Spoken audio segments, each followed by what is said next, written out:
सनातन हिंदू धर्म में कन्यादान आगे से होता है, वस्त्र दान आगे से होता है, मुद्रा दान आगे से होता है, अन्न दान आगे से होता है, स्वर्ण दान आगे से होता है। सारी पूजन हिंदू सनातन धर्म की आगे से होती है। केवल गौ माता का दान गाय की पूंछ पकड़कर किया जाता है पीछे से, क्योंकि इसने मुख से झूठ बोला था। सारे मंदिर की परिक्रमा आगे से होती है, पर गौ माता की परिक्रमा पूंछ से चालू होकर पूंछ पर विराम होती है, क्योंकि इसने झूठ बोला। जब वो इतना झूठ बोल गई एक बार तो उसका मुख को कितना श्राप लगा, तो तुम अपना अंदाजा लगा के बैठो कि जी हो तुम कितना झूठ बोलती होगी, कितना। ये भाई लोग भी लगा लें थोड़ा बहुत अंदाजा। ये तुम्हारी जेब में जो यंत्र रखा है ना, जिसको लोग तुम प्रेम से मोबाइल कहते हो, इसका नाम है यम यंत्र। ये यमराज के करीब ले जाने वाला यंत्र है, करीब।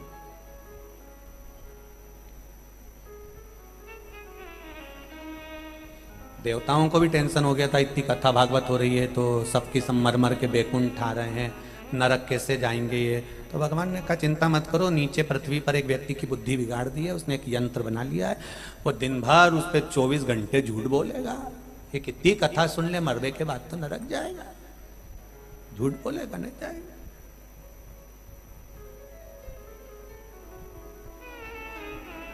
कितनी समझदारी रखी। भारत भूमि के सारे जितने दर्जी समाज है जो कपड़ा सिलता है, इनमें समझदारी कितनी आई होगी, जरा विचार करिए। संपूर्ण भारत भूमि के जितने दर्जी समाज हैं, कितनी समझदारी होगी कि इन्होंने कपड़ा बनाया, शर्ट बनाई, कुर्ता बनाया, कमीज बनाई और जेब ऊपर लगाई, वो भी उल्टे हाथ पर, क्योंकि दर्जियों को भी मालूम था दिल यही होता है, तो गौमुखी माला इसी में रखना जो दिल के करीब में रहे। पर उसको क्या मालूम था ये मोबाइल फंसा लेगा।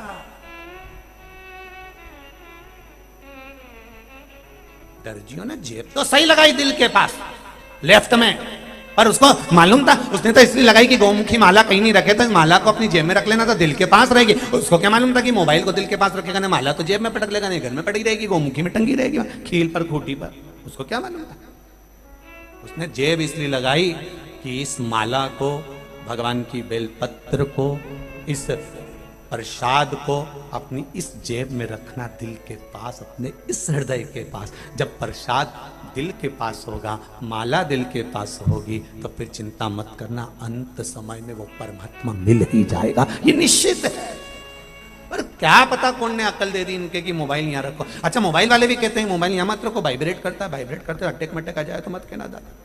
इनके डराया भी सही बेचारा मोबाइल वालों ने कि ऊपर क्यों डरे, पर नहीं सुधरे कहीं कहीं का। तो इतना चतुर, इन्हें तो डोरी मोरी बांध के नहीं लिट गई ले, करे करे तो वाइब्रेट करे। और एक दिन फिर पत्नी से बोला महाराज छाती में दर्द हो रहा है। पत्नी ले गई वहां हॉस्पिटल और डॉक्टर ने कहा अब समय आ गया है। तो इन्हें करा क्या, कुछ ना खाते थे ना पीते, कहीं नहीं, मोबाइल ऊपर रखते थे। सबको दिल से लगाया पर भगवान को दिल से नहीं लगा सका। अगर एक बार मेरे महादेव को दिल से लगा लेता तो संसार अपने आप तेरा हो जाता। तुझे किसी को लगाना मत, महादेव नहीं लगता है। श्राप दे दिया, गौ माता को भी तेरा मुख अपूज्य होगा। केतकी के पुष्प को भी श्राप दिया। ब्रह्मा जी फिर झूठ बोले तो शंकर भगवान ने अपने पैर के नख को तोड़कर काल भैरव प्रकट करा। काल भैरव ने नख तोड़कर ब्रह्मा जी के सिर को काट दिया। ब्रह्मा जी का सिर कटा, लुढ़कता लुढ़कता गया तो ब्रह्मा जी के रक्त से कर्मनाशा नदी प्रकट हो गई। भारत की भूमि पर उत्तर प्रदेश में ये कर्मनाशा नदी आज भी है, जिस पर यूपी गवर्नमेंट ने बड़े बड़े होर्डिंग लगा कर रखे हैं कि इसमें हाथ ना धोएं, इसमें पांव ना धोएं, इसका स्पर्श ना करें। ये कर्मनाशा है। कर्मनाशा नदी ब्रह्मा जी के रक्त से प्रकट हुई है। ये कर्मनाशा है। अगर इसका स्पर्श भी हो जाएगा, इस पानी को अगर शरीर से लग जाएगा तो तुम्हारे 7 पीढ़ी में जो कर्म किया होगा, जो श्रेष्ठ कर्म किया होगा, वो सब नष्ट हो जाएगा। इसलिए बहुत विद्वान जो होते हैं वो कर्मनाशा के जल का छींटा भी नहीं लगने देते। भगवान विष्णु ने कहा ये शीश कटा है ब्रह्मा जी का, इसका क्या करें प्रभु, आप क्षमा कर दो। शंकर तो कर्पूर गौरम करुणावतारम है, शिव तो सहज है, बिल्कुल सरल। सारे देवताओं में केवल एक देव ही है, महादेव, जो इतने सरल हैं, जिनको वीआईपी चीज कुछ भी नहीं चाहिए। आप देखना अंदाजा लगा के लिए, इनको ना पीताम्बर, ना सोना, ना चांदी, ना हीरा, ना पन्ना, इनके तो एक बेलपत्र ले ही जाओ, चढ़ा दो, वो भी नहीं हो, मंदिर की उठा लो, धो लो, चढ़ा दो, पानी चढ़ा दो, धतूरा चढ़ा दो। ये भी नहीं हो तो 3 बार ताली बजा दो, ये भी नहीं हो तो मुंडा से बम बम बोले बोल दो, ये भी नहीं हो तो जाता जाता शिखर का दर्शन कर लो, ये भी नहीं हो तो जहां शंकर का मंदिर है उसके सामने से निकल कर जाओ और शिव को थोड़ी सी स्माइल करते चले जाओ, तो भी जगत का कल्याण निश्चित है। इतना सरल और क्या चाहिए बताओ।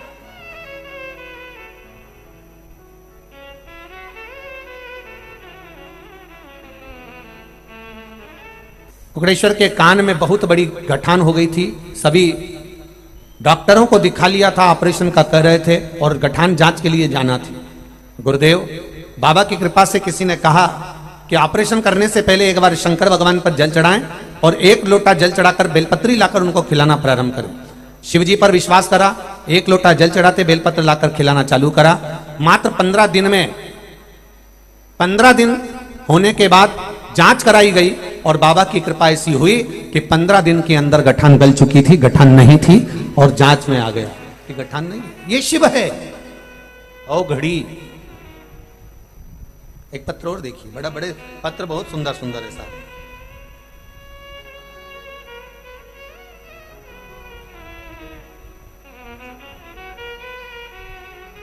मैं कृष्णा मंदसौर निवासी हूं।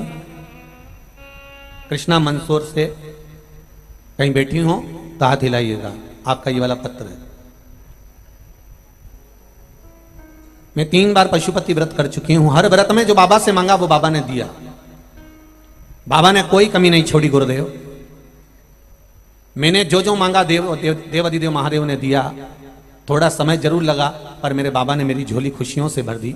मेरी बेटी जो कि कई सालों से सरकारी नौकरी के लिए एग्जाम दे रही थी, उसका नहीं हो रहा था, बहुत प्रयास करा, हर एग्जाम में पीछे रह जाती, सिलेक्शन नहीं होता। अगला जब सरकारी नौकरी के लिए एग्जाम दिया, शहद का बेलपत्र बाबा शंकर को चढ़ाकर भेजा और बाबा की कृपा से उसकी सरकारी नौकरी लग गई। इसलिए मैं बाबा को धन्यवाद देने के लिए आई। ये शिव है। ओ घड़ी,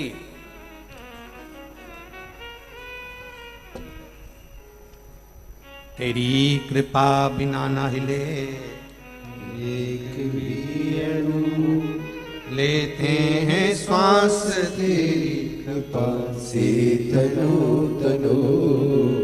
एक पत्र और है बड़ा सुंदर। सेजल पवार, केसरबाई पवार, मंदसौर मध्य प्रदेश से हैं। कहीं बैठी हो तो हाथ हिलाइएगा, जहां कहीं बैठी हो। गुरुदेव भोलेनाथ की महिमा का क्या वर्णन करूं। मैं मंदसौर में रहती हूं। मेरी तबीयत खराब हुई, बड़े पिताजी की तबीयत का गड़बड़ हुआ और मंदसौर से अहमदाबाद ले गए। रास्ते में उनके हालत गंभीर हो गई और डॉक्टर ने जब ले जाकर कहा तो उन्होंने कहा इनको लाने से कोई फायदा नहीं था, अब इनमें कुछ भी नहीं है। हालत खराब हो गई, डॉक्टर ने साफ मना कर दिया कि अब ये नहीं है। शिवजी पर विश्वास था, भगवान शंकर पर विश्वास था। आपकी कथा में 1 लोटे जल का महत्व सुना था, इसलिए गुरुदेव उसी समय 9:15 रात्रि के समय पर 1 लोटा जल शिवजी के मंदिर में जाकर चढ़ाया। वो पानी लेकर आए और मेरे बड़े पापा के मुख में रुमाल, क्योंकि पात्र नहीं था, मंदिर का ही जल लेकर चढ़ाया था, रुमाल गीला कर कर लाए थे। उस रुमाल को उनके मुंह में निचोड़ा। शिवजी की कृपा से डॉक्टर ने कह दिया था कुछ नहीं है, वो वापिस उनको श्वास वापिस आ गई और वो जीवित हुए। ये शिव कृपा, ये शंकर कृपा। तेरी कृपा बिना न हिले एक भी अणु, लेते हैं श्वास तेरी कृपा से तनो तनो। आपका विश्वास कितना है भगवान का, आपका भरोसा कितना है भगवान का। और जितना विश्वास दृढ़ होगा, मेरा देव अधिदेव महादेव आपके सामने हर पल खड़ा मिलेगा, ये निश्चित है। आपका विश्वास दृढ़ होना चाहिए, भरोसा प्रबल होना चाहिए।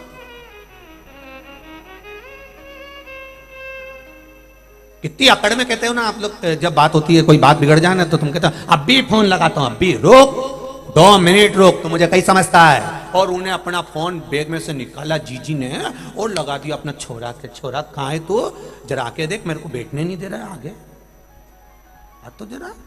और छोरा आया, उन्हें धक्का, क्या क्यों रे, तो मुझे जानता नहीं है। और वो अपने साथ में 4-6 छोरा उनके लेके आ गया।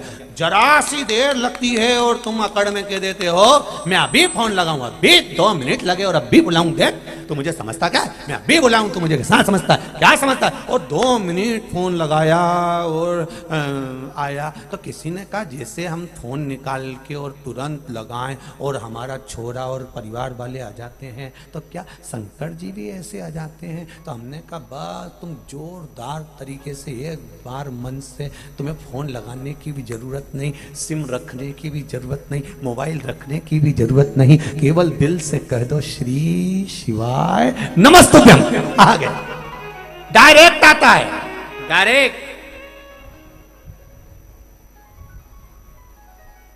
बस कहना पड़ेगा दिल से, हृदय से, चित्त से, मन से, भाव से कहना पड़ेगा। और कहोगे तो वो आएगा जरूर, ये निश्चित है, पहुंचेगा जरूर।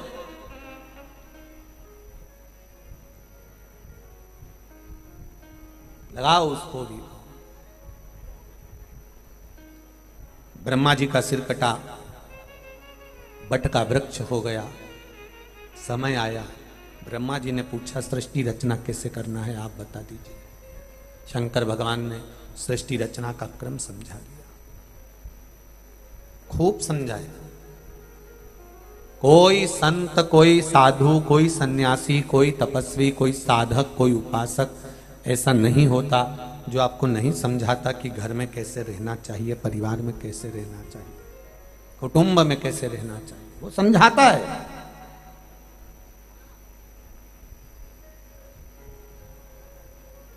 जितने लोग कथा सुनने आए हैं, आस्था चैनल पर जितने लोग सुन रहे हैं, फेसबुक यूट्यूब पर जितने लोग सुन रहे हैं, और इस कॉलेज ग्राउंड में जितने लोग कथा सुन रहे हैं, मंदसौर की पावन धरा पर एक ध्यान लगा कर रखना अपनी जिंदगी में कि शिव महापुराण की कथा में नहीं गए हो।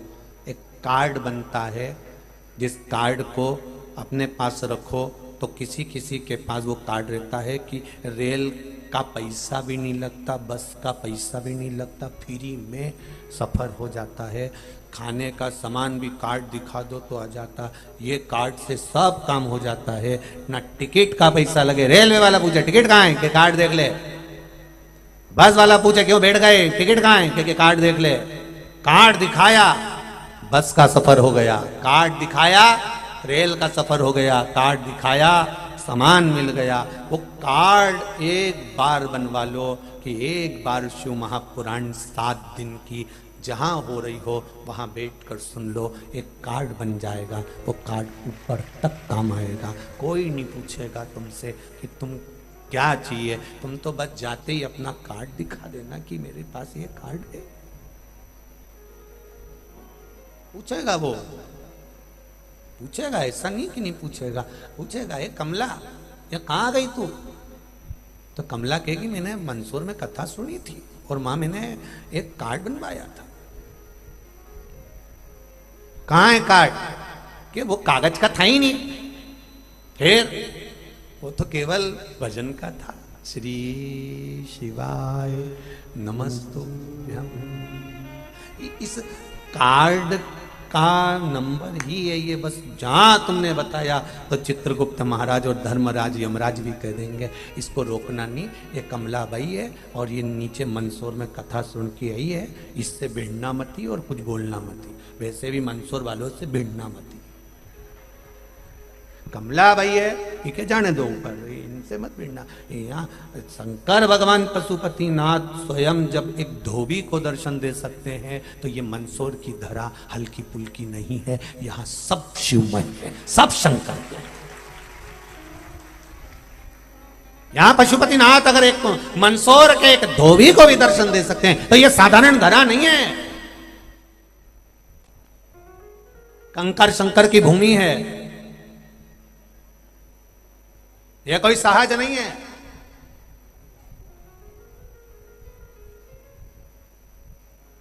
कितनी बड़ी बात होगी। बड़े बड़े संत, साधु, सन्यासी, तपस्वी, साधक, उपासक जो साधना कर कर कर चले गए, वो भगवान को नहीं पहचान पाए। और एक साधारण सा धोबी भगवान के शिवलिंग को पहचान कर एक वो किसी के पास अग्रवाल जी के यहाँ जाकर कह दिया कि वहां मैंने शंकर को देखा है। संत साधु तप कर कर कर मर जाते हैं, वो भगवान को नहीं पहचान पाते हैं, और एक धोबी पर कृपा कर दी।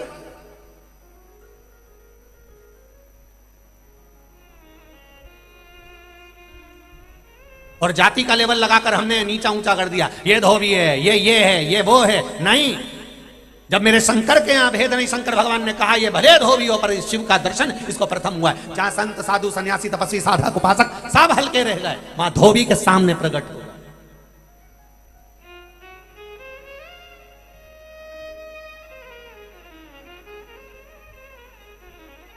सहज नहीं है शिव को जानना। शंकर भगवान कभी ऐसा नहीं है कि उसके लाखों दीवाने बड़े से बड़े उसके चरणों में कंकड़ माटी से पड़े, उसके सामने सब बराबर है। उसके सामने कोई बड़ा नहीं, कोई छोटा नहीं, सब सम।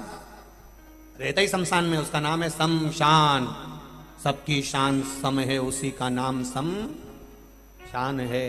अमीर भी जाता है तो बांस पर, गरीब भी जाता है तो बांस पर। अमीर भी जाता है तो घास पर, गरीब भी जाता है तो घास पर। वहां सबकी शान सम है, इसलिए उसका नाम सम शान है।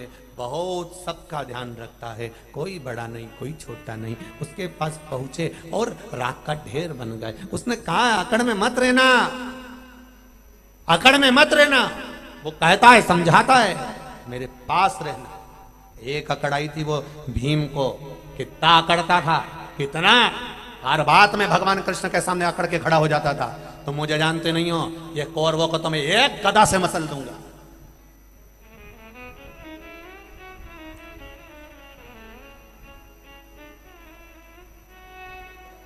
अकड़ में नहीं देना। कभी अकड़ भी समाप्त हो जाती। कई एक हम पहले दिन जब आए ऊपर, जहां हम ठहरे हैं, वो कौन सी बिला है, हर्ष विला में जहाँ ठहरे हैं, तो वहाँ एक व्यक्ति ने कहा, गुरुजी इतना बड़ा टेंट लगाया, इतना बड़ा डूम लगाया कि आखिरी के 7 दिन तक भर ही नहीं सकता। वो पशुपति नाथ है, उन्हें का रुक जा दादा, मैं भी मोटा तो ये ले मोटा। पहले दिन सारे तंबू फूल, गेंद पाली पे। अब इनने सोचा कल और बढ़ाया, तो बेचारों ने चारों तरफ बढ़ाया। ऐसा नहीं, सेवा भारती वालों ने इनंग भी बढ़ाया, उनंग भी बढ़ाया, उधर भी बढ़ाया। अब ये सोच में पड़े अपन जाएंगे किधर रे, अब किधर बढ़ाना है। भीम को अकड़ थी, भीम को अहंकार था। भीम ने कहा एक गदा के बल पर मैं सबको मसल दूंगा। भगवान भी भगवान थे, भगवान कृष्ण ने कहा, हे भीम सुनो, तुम लंका चले जाओ। भीम ने कहा लंका, और मैं काहे के लिए लंका में जाना, और मेरी एक पहचान वाली रहती है, उसको लेकर आ जाना। पे तुम्हारी पहचान वाली है? हाँ, कृष्ण की पहचान वाली हो लंका में? हाँ। तो भीम ने कहा मां तो राम जी की पहचान वाली होना चाहिए, मां कृष्ण की पहचान वाली कहां से आ गई? कहां त्रेता कहां द्वापर? भगवान कृष्ण बोले नहीं नहीं, मां मेरी पहचान वाली रहती है, तुम लंका जाओ, वहां पर विभीषण के वंशज मिलेंगे, विभीषण के छोरा छोरी मिलेंगे, और वहां पर एक मंदोदरी मिलेगी, तुम मंदोदरी को लेकर यहां आ जाना। बस इतना सा कर सकते हो क्या? भीम ने कहा ये मंदोदरी कौन? इतना पाप करने के बाद तो कोई तुम्हारा मुंह ना देखे, उसके बाद भी तुम शिव महापुराण की कथा में जाकर बैठे हो, मतलब महादेव ने तुमको स्वीकार कर लिया। कौन है इसमें से कितने हैं जिन्होंने कभी मोबाइल पर झूठ नहीं बोला? एक नहीं मिलेगा, एक जिसने कभी अपने मोबाइल पे झूठ नहीं बोला। खेत पे था क्या बोला घर पे हूं, दुकान पर था तो क्या क्या घर से निकल रहा हूं, दोस्त से बात कर रहा था, पत्नी ने फोन लगाया कहां हो, बस मंदिर में हूं। कितना झूठ। अब इतने पाप से अपन घिरे हुए हैं, इतना पाप कर्म हमने अपनी जिंदगी में करा, उसके बाद भी अपन यहां तक पहुंचे कि नहीं पहुंचे? मतलब पत्नी को मालूम है ये झूठ बोल रहा है। कौन? अरे बोलो तो जम के। पत्नी को मालूम है ये झूठ बोल रहा है। कौन झूठ बोल रहा है? भेरू है। पत्नी को मालूम है ये झूठ बोल रहा है और क्या कह रहा, मंदिर में हूं। इतने में तो पत्नी ने कहा जरा घंटी बजाकर बताओ मंदिर की। अब पत्नी तो पत्नी है, बहुत बोल्ड है। पत्नी को कभी हल्का मत समझना। सावित्री का पति शांत हो गया था, मर गया था। बड़ के पेड़ के नीचे यमराज उसको लेने के लिए आ गया और सावित्री को छोड़कर यम उसके पति के प्राण लेकर जाने लगा। सावित्री मैया अपने सात्वित्व के बल से, सावित्री अपने सात्वित्व पतिव्रता परमेश्वर के बल से यमराज के पीछे पीछे जाने लगी। यमराज आगे, सावित्री पीछे। यमराज आगे, सावित्री पीछे। यमराज ने पलट कर देखा तो पीछे सावित्री आ रही थी। सावित्री से पूछा तू मेरे पीछे क्यों आ रही है? मेरा पति सत्यवान को तुम लेकर जा रहे हो, मेरे पति को छोड़ो। यमराज ने कहा इसका अंतिम क्षण है, मर चुका है, जाओ नीचे उसके शरीर का अंतिम संस्कार करो, नहीं तो कोई जानवर खा जाएगा। सावित्री बोली मैं जाने वाली नहीं हूं, मेरे पति को छोड़ो। यमराज कहते हैं हम जिसको पकड़ लेते हैं उसको छोड़ते नहीं हैं। यमराज लेकर जाने लगे, सावित्री और पीछे चली। सामने यमलोक था, अंदर सावित्री जाने लगी तो यमराज ने रोक दिया। रुक, कहां जा रही है तू? अंदर क्यों प्रवेश कर रही है? मेरे पति सत्यवान को छोड़ दो। यमराज प्रसन्न होकर बोले सावित्री आज मैं प्रसन्न हो गया तुझ पर, क्योंकि तू मेरे दरवाजे तक आई है, मांग तुझे क्या चाहिए। सावित्री कहती है मुझे 2 वर दे दो, मुझे 2 वर दे दो।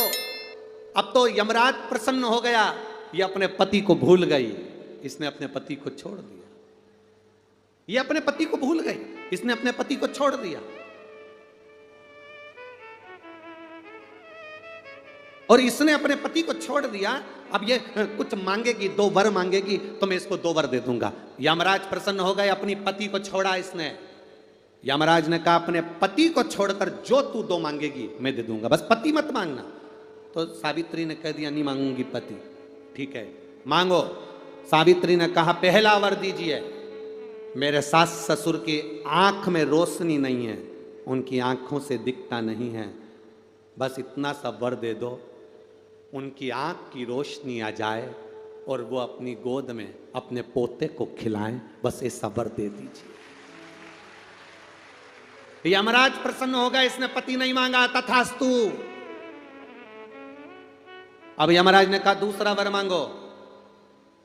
सावित्री बोली दूसरा वर दे दीजिए, मेरे सास ससुर आज तक कोई तीर्थ करने नहीं गए, मेरे सास ससुर का जो बेटा है वो उनको तीर्थ कराए, बस ये व्रत दे दो। यमराज ने कहा इसने अपने पति को नहीं मांगा, तथास्तु। अब यमराज ने कहा जा। सावित्री के कहां जाऊं? आपने कहा था मेरे सास ससुर जब आंखों से रोशनी पाएं अपने पोते को खिलाएं। पति तुम ले जाओगे तो पोता आएगा कहां से? पति तुम ले जाओगे, पोता कहां से आएगा? और यदि मेरे सास ससुर के बेटे उसको तीर्थ कराएं तो मेरा पति अगर तुम ले जाओगे तो उनका बेटा ही तो है, तीर्थ कराएगा कौन? यमराज प्रसन्न हो गया, उसने उस सत्यवान को वापिस लौटा दिया। वो सत्यवान सावित्री है। तो जितने भी यहां पर मेरे जीजा हुन बैठे हैं और जितने आस्था चैनल पर कथा सुन रहे हैं, जितने मोबाइल पर कथा सुन रहे हैं, तुम अपनी पत्नी को कभी हल्के में मत लेना, बिल्कुल हल्के में मत लेना। तुमसे ज्यादा बल व्रत का, उपास का, भजन का ज्यादा बल, तुमसे ज्यादा बल इनके पास रहता है। तुम सोचो कि बोल रहे हो कि मैं मंदिर में हूं, वो उसको बिना घंटी के घंटी बजती है दिमाग में, वो तुरंत पहचान जाती है, तुरंत। अपने पति को धर्म पत्नी अच्छे से जानती है कि ये झूठ बोल रहा है, ये गलत बोल रहा है, तो भी वो उसको स्वीकार करती है। उसी तरह परमात्मा को मालूम है कि ये झूठ बोल रहा है, उसके बाद भी वो स्वीकार कर कर यहां तक बुला देता है। ये उसको मालूम है। मेरी बिगड़ी बनाना तेरा काम है, तुम उसके दरवाजे तक जाते रहो, वो तुम्हारे दरवाजे तक आता रहे। पर ज्यादा झूठ की जिंदगी नहीं जीना। जितना बन सकता है उतनी जिंदगी में सत्य पर चलो। कोई हमसे पूछता है, गुरुजी आपको पत्रिका देखना आती है, जन्म पत्रिका देखते हो? हम कह देते हैं हमारे को क्या मालूम दादा, पत्रिका तो उसको मालूम। हाथ देखना आता है? हमने कहा हाथ देखना आता होता तो कथा काय को करते। कोई विद्या जानते हो? हमने कहा विद्या जानते होते तो नीचे जमीन का धन निकाल कर अपने घर में नहीं भर लेते, फिर काहे कोई हाथ। कुछ मंत्र तंत्र जानते हो? हमने कहा तंत्र मंत्र जानना तो भोलेनाथ का काम है, अपना तो केवल एक काम है, केवल एक काम, हम तो बाबा के भरोसे चल